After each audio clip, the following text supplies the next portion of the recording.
Hey everybody, this is chapter 8 of Marx, Labor, Power, Working Class by Tronti,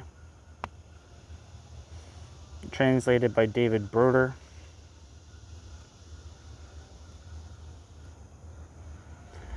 Chapter 8 is titled The Forms of Struggle.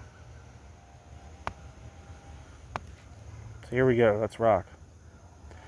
The fight for the legally limited working day, for example, sets us in front of the working class as a positive articulation of capitalist development, as a propulsive force behind development, as development's dynamic foundation, the working class as a motor that drives capital. Quote, if then the unnatural extension of the working day that capital necessarily strives after in its unmeasured passion for self-expansion shortens the length of life of the individual laborer, and therefore the duration of his labor power, the forces used up have to be replaced at a more rapid rate, and the sum of the expenses for the reproduction of labor power will be greater, just as in a machine the part of its value to be reproduced every day is greater the more rapidly the machine is worn out.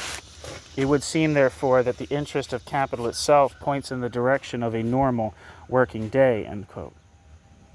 Marx, Capital, Volume 1. Yet everyone knows that this interest of capitals was imposed upon capital by a succession of very hard-fought working-class struggles. At the outset, the capitalist does not worry himself with the possible length of the lives of the individual labor powers. The single and only thing that interests him is the maximum amount of labor power that can in general be released within a working day. Quote, "Après moi le déluge," unquote. I don't know. Is the watchword of every capitalist and of every capitalist nation. Capital therefore takes no account of the health or length of life of the worker, unless society forces it to do so, end quote. Marx, Capital, Volume 1. When, at its origins, capital was left to capital's own devices, capital lengthened the working day to the working day's normal maximal limits, and then beyond them, to the limits of the natural day, excepting the few hours of rest without which labor power would absolutely recuse from providing its services once more. Capital thus obtained more absolute surplus value, but at the same time, capital made the cost of the reproduction of labor power more expensive, having shortened its lifetime.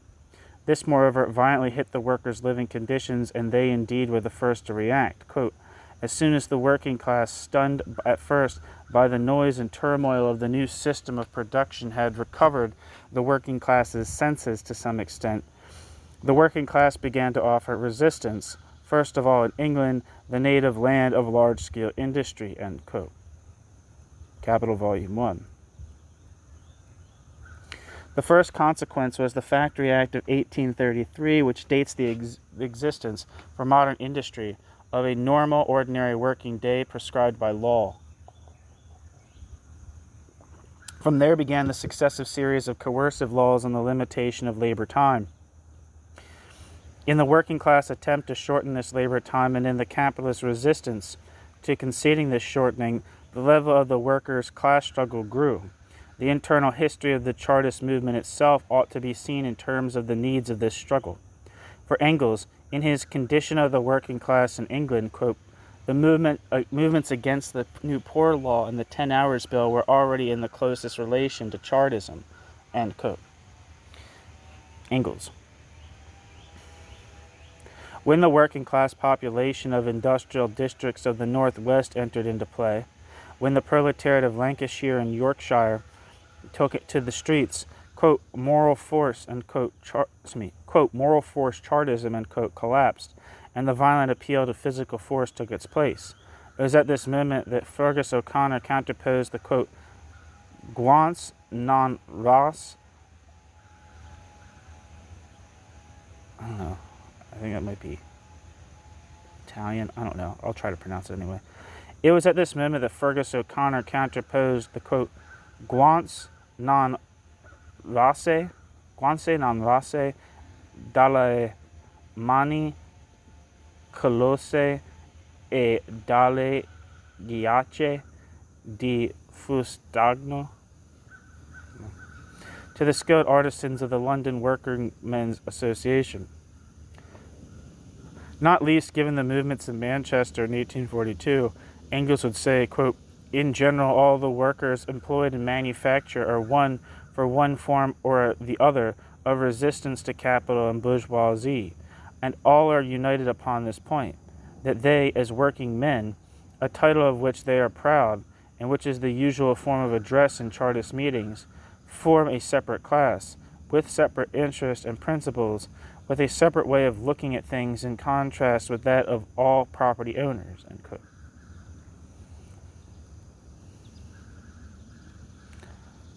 The result, the 10 Hours Law, which came into effect on the 1st of May 1848, but the defeat in Paris in June again intervened to overturn the relation of forces. All the factions of the ruling classes, in England too, were once again united. The factory lords no longer needed to be circumspect. There broke out an open capitalist rebellion against the law and against all the legislation from 1833 onwards that had sought to put brakes on the, quote, free bloodletting of labor power. Quote, "It was a pro-slavery rebellion in miniature, carried on for over 2 years with a cynical recklessness and a terroristic energy, which were so much the easier to achieve in that the rebel capitalist, der rebellische Kapitalist, der rebellische capitalist, risked nothing but the skin of his workers," end quote. For 2 years, these workers put up a, quote, resistance which was passive, although inflexible and unceasing, end quote, in opposition. When they took to protest full-throatedly in, quote, threatening meetings, end quote, which again took place in Lancashire and Yorkshire, the factory owners divided once more. Between 1850 and 1853, the, quote, legal principle passed into all major branches of industry. And then, between 1853 and 1860, a marvelous industrial development went, quote, hand in hand with the physical and moral regeneration of the factory, end quote. Then, quote, the very manufacturers from whom the legal limitation and regulation of the working day had been wrung step by step in the course of a civil war lasting half a century, now pointed boastfully to the contrast with the areas of exploitation still, quote, free, end quote, end quote. It is nonetheless easy to understand that, quote, that after the factory magnates had resigned themselves and submitted to the inevitable, capital's power of resistance gradually weakened, while at the same time the working class's power of attack, Angriffskraft, grew, end quote. Marx thus drew 2 political practical lessons from his analysis of the working class struggle for the regulated working day. First, the changes in the material mode of production and in the corresponding social relations among producers, quote, gave rise to outrages without measure, and then called forth, in opposition to this, social control, which legally limits, regulates, and makes uniform the working day and its pauses, end quote. Second, quote, the history of the regulation of the working day, end quote, shows, quote, that the isolated worker, the worker is, quote, free, end quote, vendor of his labor power, succumbs without resistance, widerstandslos, end bracket. When capitalist production has reached a certain stage of maturity, the establishment of a normal working day is therefore the product of a protracted and more or less concealed civil war, Bürgerkrieg, end bracket, Burger King, between the capitalist class and the working class. Since the contest takes place in the arena of modern industry, it is fought first of all in the homeland of that industry, England. The English factory workers were the champions not only of the English working class, but of the modern working class in general, end quote. These workers had the historic merit of having shown for the first time in practice, that is, in struggle, that the, quote, worker comes out of the production process different from how he went in, end quote. This difference is a true and proper political leap forward. It is the leap that the passage via production provokes, in what we can call the composition of the working class or composition of the class of workers. Yet this production is the production of capital, and the production of capital presupposes a capitalist relation. This we have seen, presupposes a class relation. A class relation is a struggle between antagonistic classes. This is why the production process, as a process that produces capital, is inseparable from the moments of class struggle, which is to say, it is not independent of the movements of the working class struggle. It is made, composed, organized by the successive series of all such moments. The development of the capitalist production process makes up a single whole, together with the history of the workers' class movements. For the worker, to pass through the production process means to pass through the specific terrain of the class struggle against the capitalist. It is thus the terrain of struggle which the worker leaves, quote, different from how she went in, end quote. This in order to immediately clear the field of any inverted cult of technology, any attempt to reproduce the production process. This, in order to immediately clear the field of any inverted cult of technology, any attempt to reproduce the production process to a labor process. I think it should be reduce. I don't know if I'm saying that right. Which is to say, to a relation between worker and the tool of her labor, as if it were the eternal relation between humanity and some malign gift of nature.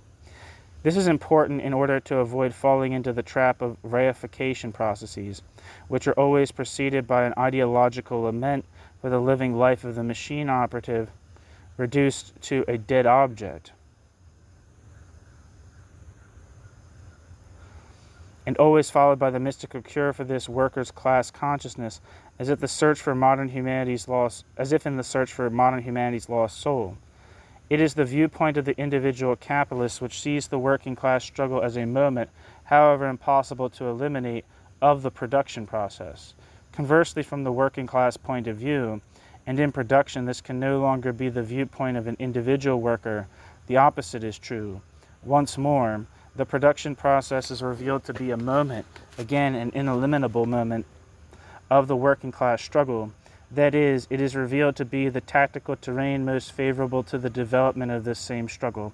There is a class struggle even before the act of production itself begins. There is class struggle on the labor market, where the buyer and seller of labor power confront one another as with opposed interests. In negotiating a contract, they each demonstrate the same weapons that they will be able to use in the future. But at that point, the terrain is more favorable to the boss. The money, the means of labor, the conditions of production, all the capital in itself are on his side, and on the other side is the simple compelled freedom to sell a commodity, which alone can guarantee the worker's survival. Of course, the commodity that the worker possesses is the end of the exchange, and also the principle that moves this exchange. It is the condition of all the other conditions of production, and as such, is also at the beginning of the whole process. It is true that labor power is the foundation of the whole mechanism of capitalist production, but it is also true that in the act of the sale and purchase of labor power, the worker does not have the power to impose this same priority on the capitalist. The relation of forces is unfavorable to her, and the weapons she can count on right away are weaker.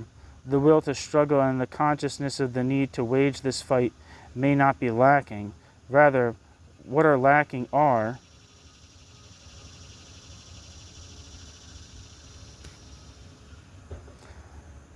the material tools adequate to wage it victoriously.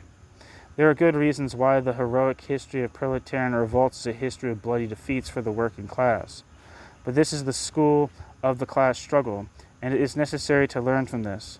Among her various predecessors, the advanced worker in massive modern industries ought to choose the figure of those whom Marx called the, quote, father of the present-day working class, end quote, the Vogelfreie proletarier. That's probably how to say it, I don't know. The laboring poor. For they were at the same time both poor and free. Yet there is also a class struggle after the act of production has finished.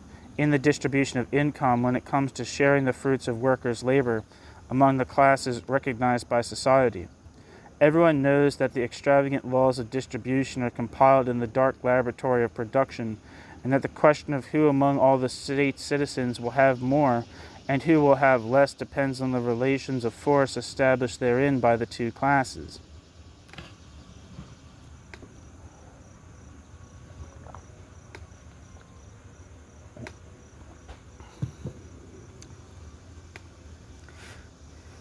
And everyone also knows that the realm of distribution was the first real homeland of socialism, and it was first the dreamers with their utopias and then the reformists with their realism, ultimately all the, quote, beloved leaders, unquote, who have, through such misadventure, afflicted the workers' movement, who have long seen this as the terrain for realizing social harmony, the end of struggles among the classes, and eternal peace between all people.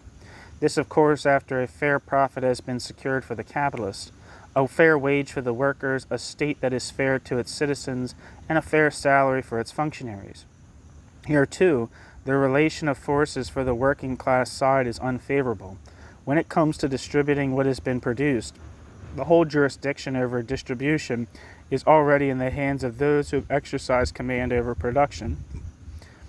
And we have seen that this command over production does not exist outside of capital.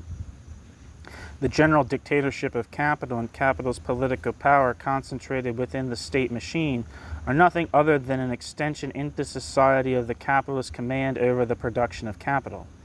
The more the specific relation of capitalist production takes charge of the general social relation at every point, the more complete becomes capital's power over the whole society. To challenge this power at the level of distribution is the usual ridiculous error of reformist utopias. That is, they want capital without capitalism. The hard reality is that, after production, a vast amount of dictatorial command has already accumulated in the hands of the bosses. Not only money, means of labor, conditions of production, but so too the condition at the root of all other conditions of production, the commodity labor power. At first autonomous and for itself, has now become an internal part, a merely variable moment of capital. And this is no longer a matter of capital in itself, but a wholly unfolded capital, which exclusively commands the process from the exchange with labor power to the production of surplus value, to the distribution of income, and even more, if you will, the consumption of the product.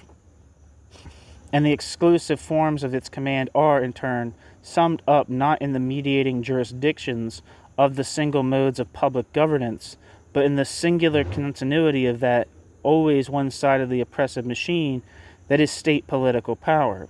Compare capital's victorious power to the whole succession of defeats for the working class, regularly abandoned to itself by all the parties in history that were born in its name, and you will have grasped today's situation. From these parties' point of view, the conclusion is drawn that the working class does not even exist anymore. The working class, however, has concluded that its parties no longer exist. In the party's estimation, the working class point of view has failed, and the workers think the same of the party. Yet no revolutionary process is possible without the class and party aligning. Today, this is our, quote, hic rhodus hic salta, end quote. So let's ask ourselves, where, at what point, in what moment are the workers by themselves stronger than the capitalists? Can we establish as a general law that here and now the working class is always stronger than capital? We can do this only if we find concretely the point, the moment, in which the relation of forces between the two classes is always in the workers' favor. But can this really exist in a capitalist society that lies under the exclusive command of capital, which subordinates everything to itself? Yes, not only can it, but it must in fact exist. Its existence is linked to the existence of capital. The production of capital begins with the working class on the one side and capitalist on the other. If the individual labor powers are not first forcibly associated under a single power, they cannot assert the particular power of the commodity labor power in general at the scale of society. That is, they cannot make abstract labor concrete at this level, and thus they cannot realize the use value of labor power, in whose effective consumption lies the secret of the process of valorizing value. As in the process of the production of surplus value, and thus of capital. The workers are bought on the market as individual labor powers, but they must function in the production process as a social labor power. It is true that the relation of sale and purchase is already a social relation, but it is a social relation that presents itself in the figure of two single commodity holders, without any other specific characteristics. It is not this generic social relation that characterizes the act of the sale and purchase of labor power. Rather, its very particular trait is that it is already a class relation, which is such a determinate characteristic that it appears for the first time here within a social relation. The passage to production, to capitalist production, obviously, marks a forced process of the socialization of the class relation. After this passage, in all moments of the overall cycle of capital's development, from initial circulation to final distribution, there will be now only a place for a social class relation. After this passage, the very exchange, the purchase and sale of labor power will no longer have as its protagonists the individual figures of two isolated commodity holders on the market, but two great social aggregates, each with its own respective institutionalized organization for collective bargaining. It is on this basis that capital, as a production relation, and thus as a class relation, undergoes an indefinite process of socialization in its spiraling development. At each passage through an acute moment of confrontation between the two classes, which is to say, each time the class relation emerges as the force driving the whole process, there takes place as a consequence a leap forward in socialization, and this in turn reproduces in an enormously expanded form the class relation itself. The historical characteristic that marks out the commodity labor power is a capacity for valorization greater than the value that the commodity labor power itself has. This constitutes its power, potenza, and at the same time its misfortune. For the value of labor power, and thus the worker's life itself, is in the hands of capital. Thus we find the burning contradiction that while the workers as a class present themselves as the vastest aggressive political force ever to have appeared in human societies, as single individuals, they instead present the extreme image first of misery, then of subordination, and always of exploitation. That is why those who consider the class as a sum of individuals have never understood anything of the working class. But what is the particular historical characteristic of capital, whether corresponding to all of this or in opposition to it? We respond that it is a capacity for socialization that is greater than its own social relation. If capital in itself divided by labor power is a social relation, insofar as it stands before labor power, then the act that introduces labor power into the production process, and the production process that incorporates labor power into capital, place in the hands of capital itself a dynamic force for socialization that is magnified far beyond the static level of the general social relation. On this basis, the degree reached by the socialization process within the capitalist production relation will always be higher than the degree reached by this same process within the general social relation. Even if there is a tendency toward the coincidence of these two relations, there is good reason to believe that they will never fully coincide. There will always remain a gap between capital as a production relation and capital as capitalist society. The socialization of production will always run ahead of the organization of society itself. The historical margin between these two movements is an imposing form of political domination which capital has well experienced to its own advantage, but this is not the point of the positive contradiction. Rather, we must make the point here of seeing social labor power as a mediation on the socialization of capital, which is to say that capital does not and cannot directly bear its own capacity for socialization. It makes labor power do so as it must. It is true that labor power cannot carry forth this burdensome endeavor alone, and it's true that only insofar as it is socialized by capital can labor power then drive all the processes of capitalist socialization. but this suffices not to subordinate it to this process, but rather to place it at its heart, as a vital pulsating motor through which all and any social action must pass. So what appeared to be capital's eternal power now presents itself gripped by the everyday need to head via this passage. Again, what presents itself to the worker's point of view is far different from what appears to the capitalist, given that, within the terms of capitalist society's laws of motion, labor power must produce more than itself costs. It cannot but continually go beyond the limits that society itself imposes on its socialization processes. But if it is to transgress these limits, to break the forms of passive resistance, which is to say, go effectively beyond these limits, capital no longer just needs this living mediation, this dynamic articulation that only labor power can supply and indeed exercise within the production process. For it now needs something new, different, and higher. It needs the offensive weapon of the working class struggle to be pointed in threat against it, not only in Marx's Capital, but in the very history of capitalist development. The struggle for the regulated working day proceeded, imposed and caused a change in the form of surplus value, quote, a revolution in the means of production, end quote. Since the law set a normal duration for the working day, the expansion of surplus labor must derive from the shortening of the necessary labor time. That is, the shortening of necessary working time could not derive from the prolongation of surplus labor. Not only was it necessary for the value of labor power to be reduced and the productive power of labor increased, but the value of labor power had also to be reduced through an increase in the productive power of labor. There began a continuous series of upheavals in the labor process itself. Through these upheavals developed the, quote, specifically capitalist, end quote, history of the production of relative surplus value.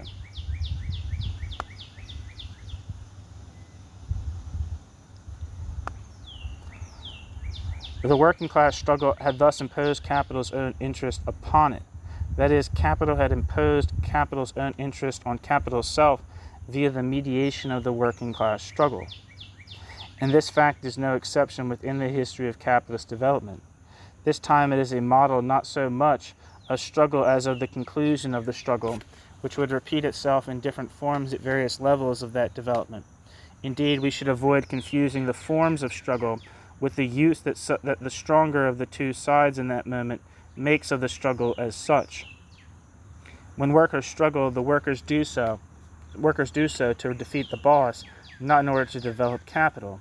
If the workers then win, and the present defeat of the capitalist becomes the future victory of capital, then in the model that we are examining, this depends neither on errors in the workers' subjective movements for their demands, or on the diabolic nature that their enemy's initiative seems to assume within this framework.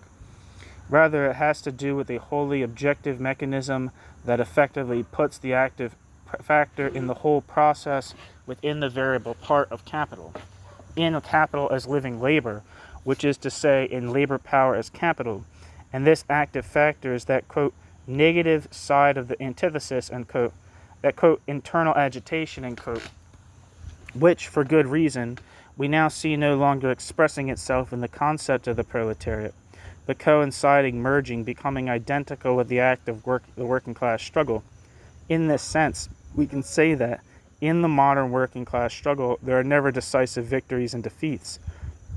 When the workers win a partial battle, they later realize that they have won it to capital's benefit. When the capitalist calls the working class into an open confrontation in order to defeat the working class's political movement on the battlefield, the workers then pay for their momentary success with the long periods of passivity that living labor introduces in response into the economic mechanism. Capitalist society's laws of motion do not allow one class to eliminate the other. So long as capital exists, both classes must exist within capital, and they must struggle. The working class point of view begins from the principle that when there has been a struggle, it has never been futile. A terrible defeat that momentarily forces the movement to fold, but then brings it to its feet even stronger, has more value than all the opportunist surrenders that keep the relation of forces unaltered for decades in immobilism, that is, in reformism.